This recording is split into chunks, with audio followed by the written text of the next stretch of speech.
joining us today. Donna, if you're ready to get started, go right ahead. Hello, my name is Donna War. I'm a registered nurse and an international board certified lactation consultant. Thank you for joining the webinar. I'm employed as a lactation consultant at Lee Health in Fort Myers, Florida. I have no other financial disclosures or no product endorsements. So today we'll be talking about the missing piece in bereavement care, which is lactation support.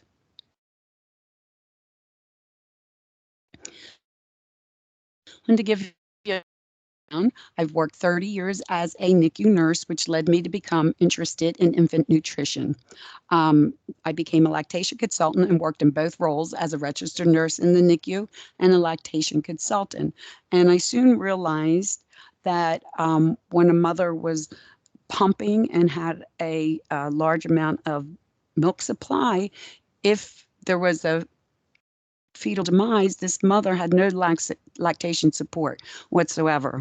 So that I did write a journal article, which appeared in Neonatal Network, just to give NICU staff a little something to tell this mother or remind the mother to reach out for assistance. With this article, there was a handout that talked about how to suppress your milk supply, and that is included later on in my slides.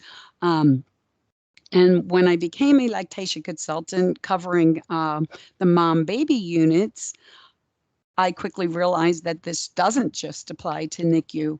I was called to labor and delivery for a mom that it was her third baby, and it was a fetal demise at delivery. So she was already full with milk.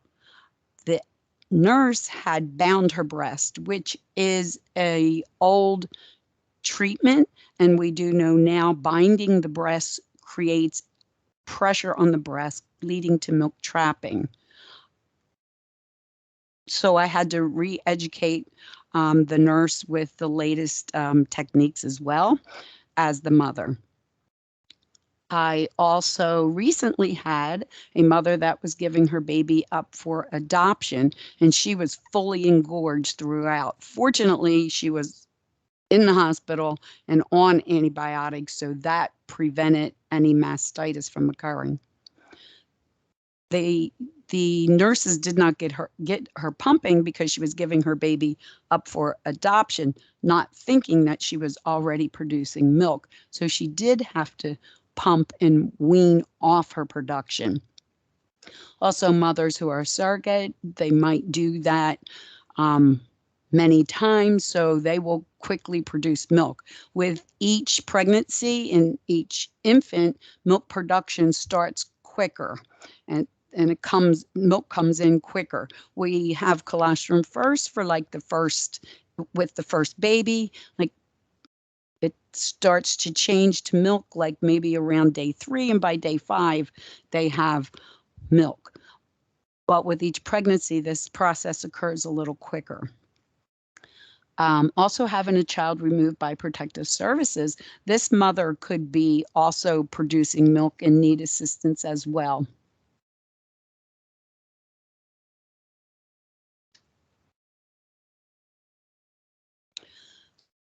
So my objectives in this webinar is to have information about safe lactation suppression strategies that can be provided to these mothers by the caregivers.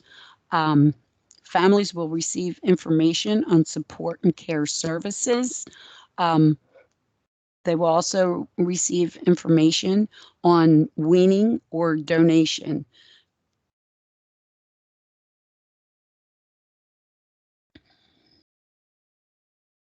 So lactation suppression can be done safely with education and support. If breast milk production is not weaned and is done abruptly, this could lead to medical issues for the mother who was producing breast milk at the time of her baby's demise. Due to the psychological pain of an infant death, physical pain and lactation issues usually go unaddressed. The mother really doesn't think about it until she's uncomfortable, until there's discomfort of the breast and they're full and firm, and then she starts reaching out for assistance.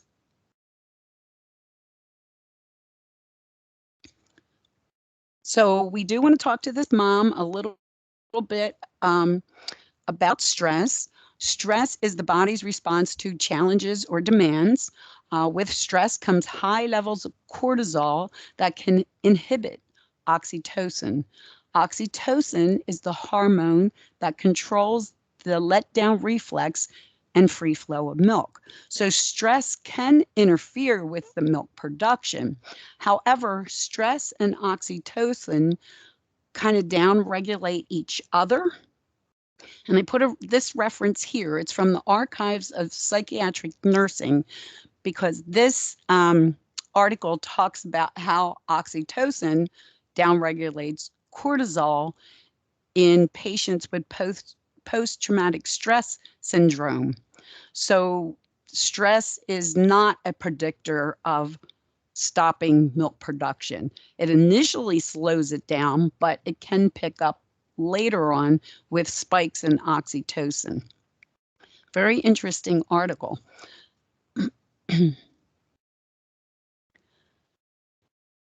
So in talking to these mothers about stress, some of the stress reduction techniques are, of course, maintaining a healthy, balanced diet. She will just feel better if she's eating properly.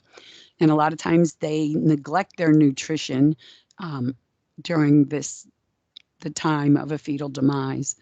Deep breathing exercises, meditation, progressive muscle relaxation, relaxation with music, mental imagery relaxation, and of course, exercising with weight training, yoga, Tai Chi.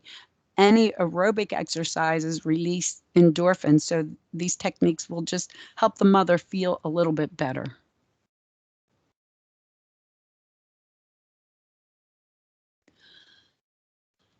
So we'll talk a little bit about abrupt weaning, which is typically what these mothers do, because as I said before, they usually wait until the discomfort sets in. So if pumping is stopped when there is milk production, it could lead to engorgement. So it would first cause milk trapping, plugged ducts, engorgement, and then if it's not really resolved, it will lead to mastitis, which is a breast infection. The mother may require antibiotics for treatment, and I've even seen patients that required a drain be put into the breast with a really bad infection of mastitis. If the mother comes to us with plugged ducts, she can take lecithin, which is a emulsifier that disperses fats and oils. There is no side effects, so we can recommend that to her, but we have to catch her early so we can resolve the engorgement and make sure it doesn't lead to mastitis.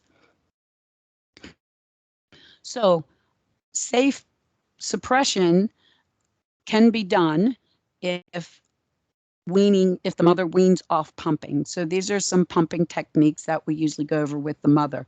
When the breasts are full, pump to comfort only. Emptying the breast completely will trigger milk production. So a typical pumping session is 15 minutes long. I've had mothers ask me, how long does it take to pump to comfort? So I usually tell them half a pumping session, about 7 minutes, and then they usually don't realize that the breasts are more comfortable until they take the pump off. So that's why they like a timeline.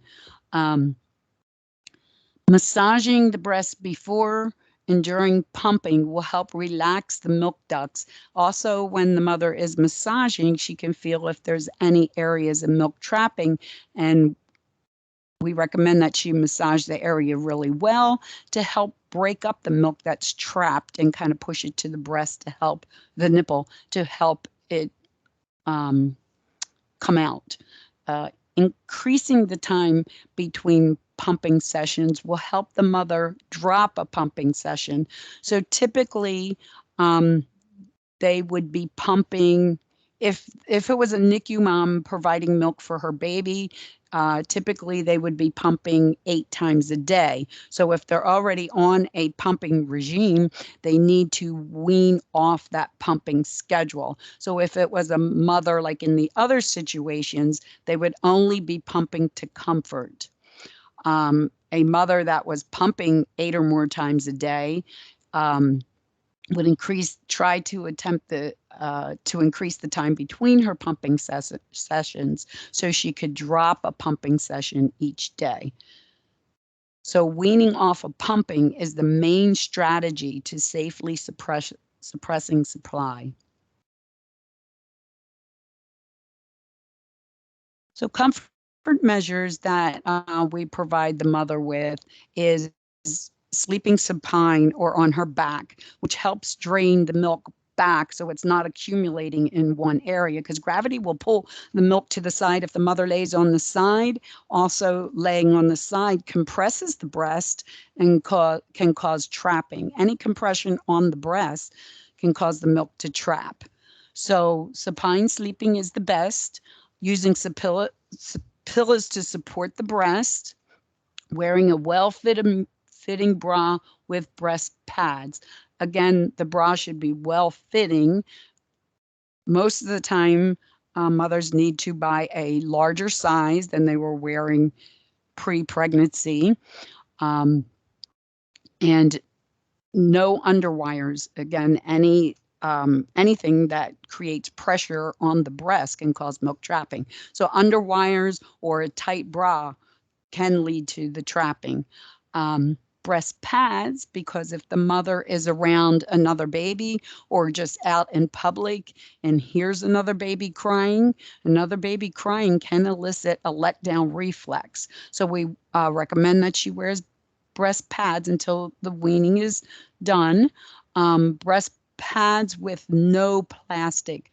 Plastic keeps the environment warm, moist. It's already a warm, dark environment, and keeping the moisture in with a plastic breast pad can lead to a yeast infection.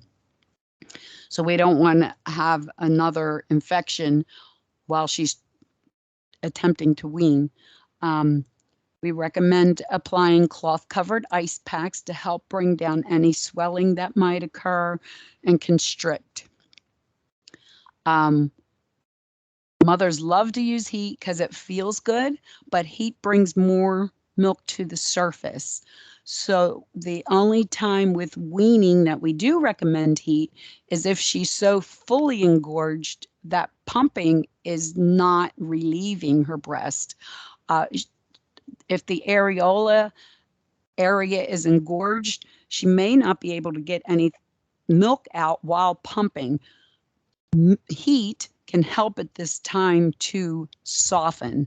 So washcloths moistened with warm water, hot water, wrap the breast in the moist heat and massage while the heat's on. 2 to 3 minutes only. Longer than that brings more milk to the surface. Pumping right after a hot shower is also a good time to pump because the hot shower is bringing more to the surface. Again, keeping it a half a pumping session just to comfort. Minimize breast stimulation. Use over-the-counter analgesics such as Motrin, and antihistamines are made to dry up secretions, so they will also help dry up the milk supply.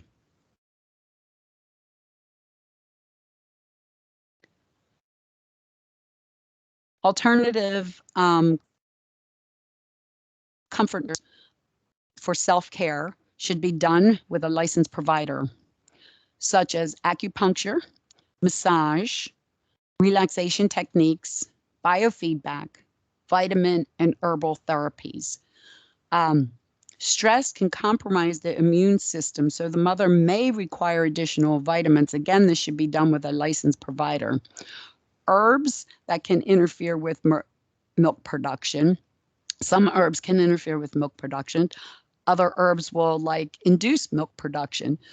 So the herbs that interfere with milk production, strong peppermint can interfere with milk production, such as like even candy, such as Altoids.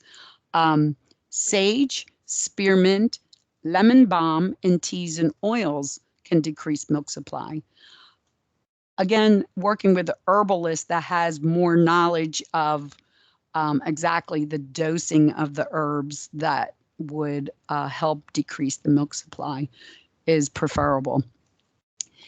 Cabbage leaves are also recommended to use as a compress. And it is an old therapy that we used to recommend. I should say used to recommend.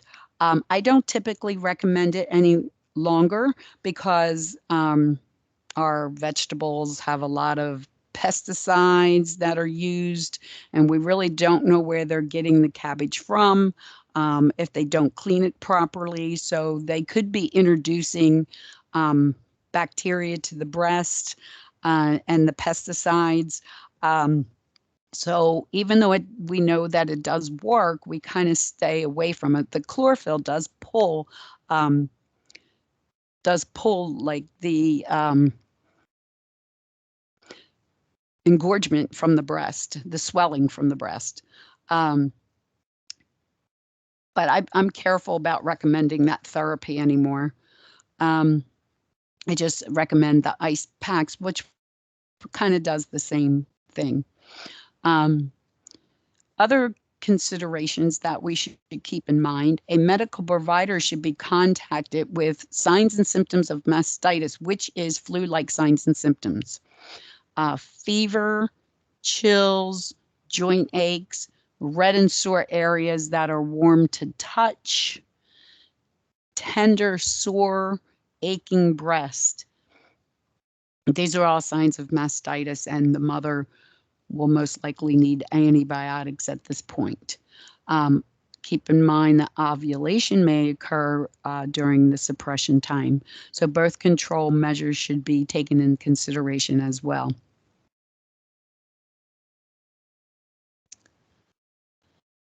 So how long does suppression take? That's a question that everyone asks, and we really don't know the answer to that because every woman is different. It depends on the situation. It depends on how much milk she was producing, how strong are her letdowns, how many letdowns does she have. Some women have more. Some women have letdowns that are sprays when they're pumping, and they may have more than one.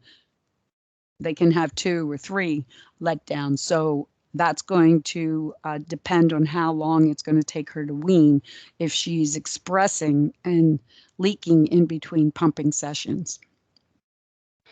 And actually, how long was she pumping? Was the baby a couple days old or a couple months old? So that impacts her volume. Keeping nipple stimulation to a minimum because that will stimulate milk supply. Another pregnancy could interfere or stimulate milk supply. It could take days or months to completely resolve. I actually had a patient that after 2 years of breastfeeding, weaning her last child from breastfeeding, after 2 years of the wean, she was still having drops of milk come, but this was also her 4th baby.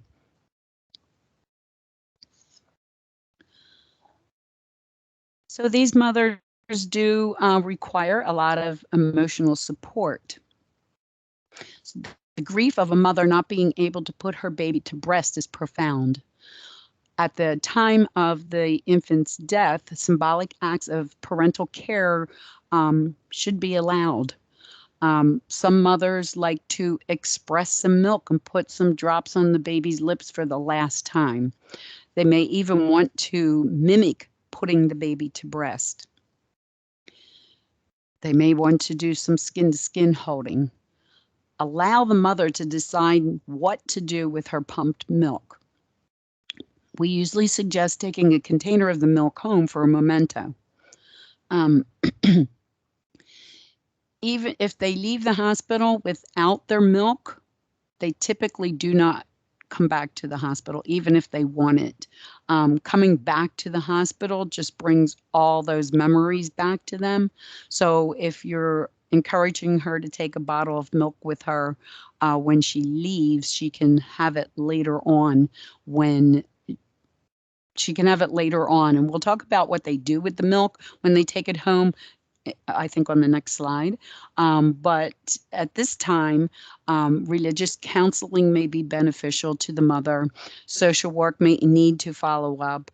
Professional counseling for emotional support, postpartum depression may be necessary, or just joining a bereavement group.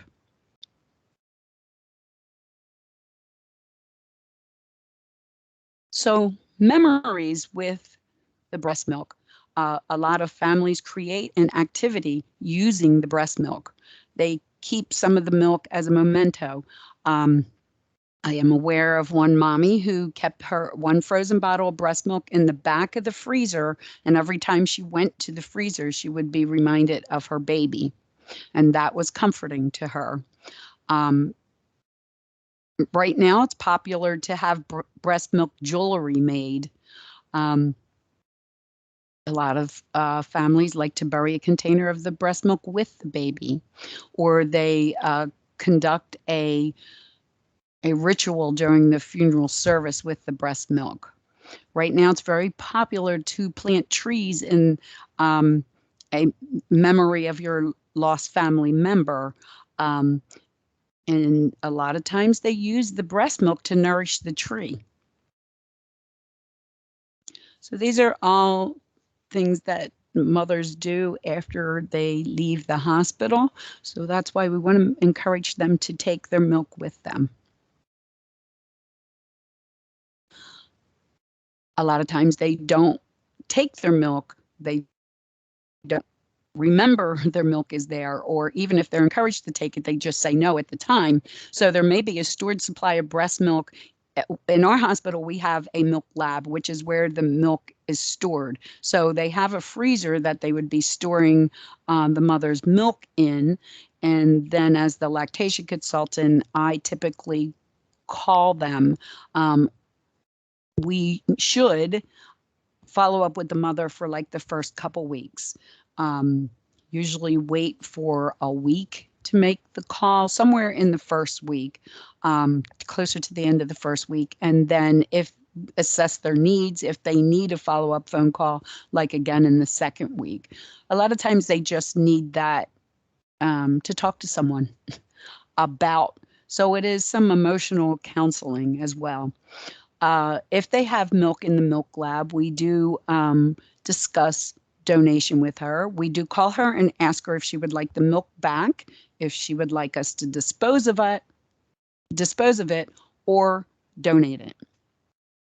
So donation may help the family with the grieving process. However, most mothers emotionally find pumping after the infant's death very upsetting. There isn't a lot of mothers that do continue to pump to donate, but some do. And when they donate, it does help them with the grieving process. They're donating in the honor of their little one's memories. So that helps them with the healing process as well. Comfort is provided in knowing that other babies will benefit in receiving this gift. That brings meaning to their child's life.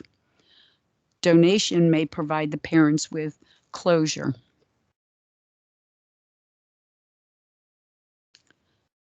So we are at Lee Health.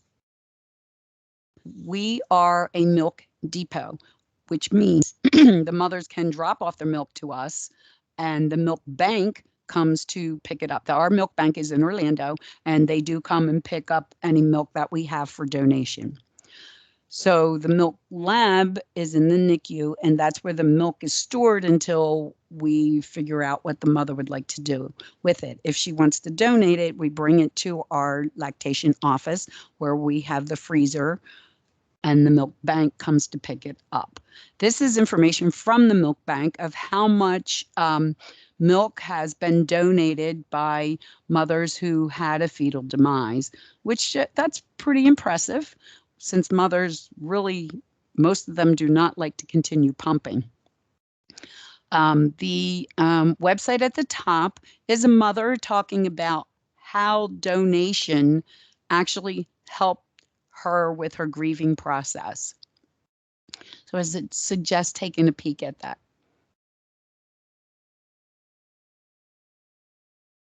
So the milk bank does have certain requirements for mother who want to donate. They do call the mother for interview. They do have her fill out a questionnaire. She must consent to blood drawing and having them take their milk. We do have a lot of mothers who are overproducers, so they do donate a lot. We have frequent donators in our area. The mothers do have to get labs drawn, and the labs, there's certain things that they're looking for that would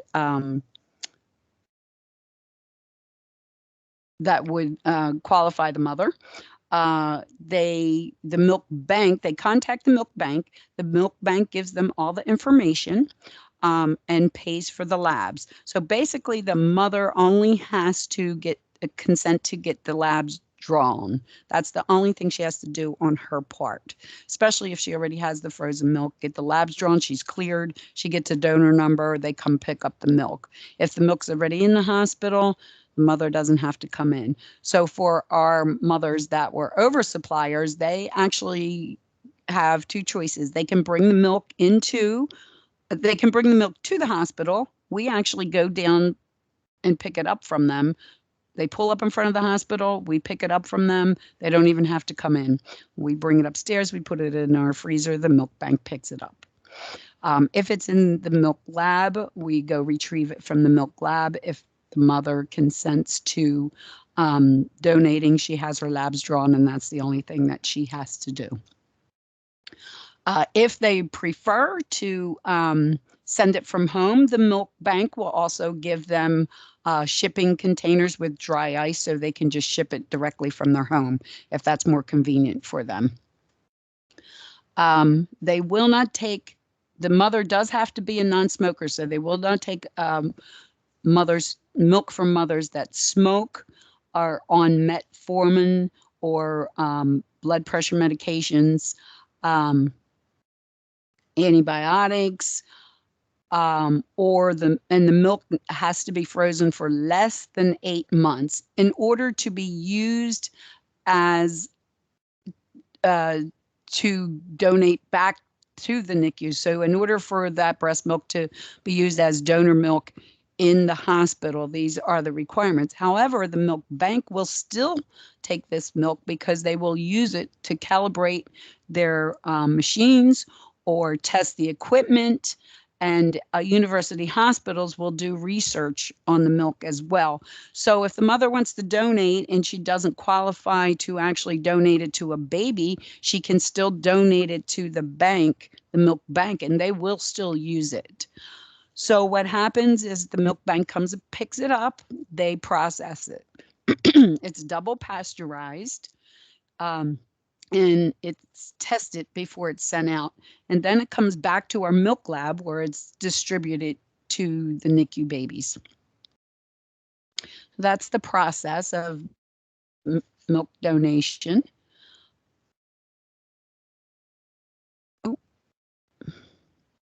So I did talk a little bit about follow-up before. So a lactation consultant should be included in the bereavement care, and we should follow up for at least 14 days. The handout that was included in the article that I wrote is also similar to the handout that we use in the hospital. So everything that we're talking about, I kind of summed it up and put it into a handout, and it is given to the mothers with their bereavement package. So we do have like a little box where we give them footprints and any other memorabilia that they may want to take with them. So this handout is included in the take-home items that they leave the NICU with. Lactation, bereavement, moms groups, donation resources are all provided.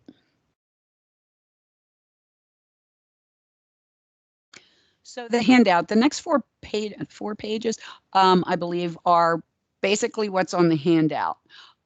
So I kind of summed it up, and it's a lot of things we already talked about, but this is for the mothers. Suppression of breast milk supply, the suppression strategies, the pump weaning strategies. The comfort measures.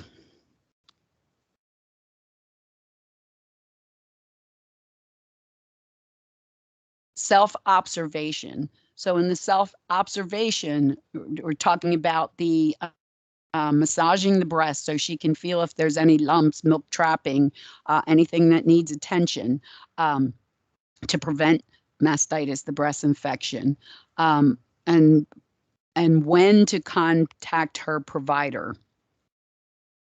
Any signs and symptoms that mimic flu-like signs and symptoms could be mastitis. And then we talk a little bit to her about the other considerations, the ovulating, birth controls, the quantity of the stored milk that she may have in the NICU, donation as an option, and contacting her lactation, a lactation consultant. If they're in the NICU, they've all been seen at least once when they started pumping for pump instructions in the very beginning. So they do have contact with a lactation consultant where we do give them our card and information so they can contact us when they're at home. So these are support resources that the International Lactation Consultant Association, you can find a lactation consultant in your area there.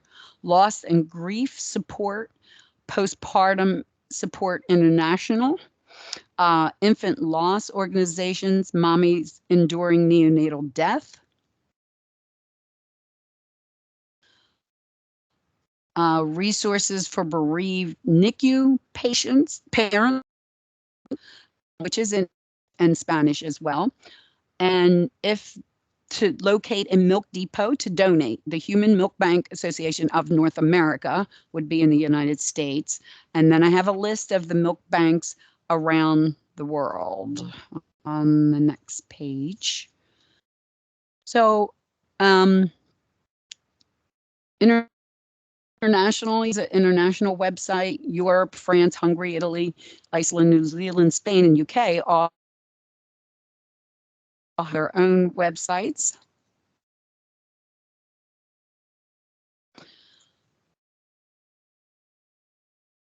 And then these are the references used for this webinar.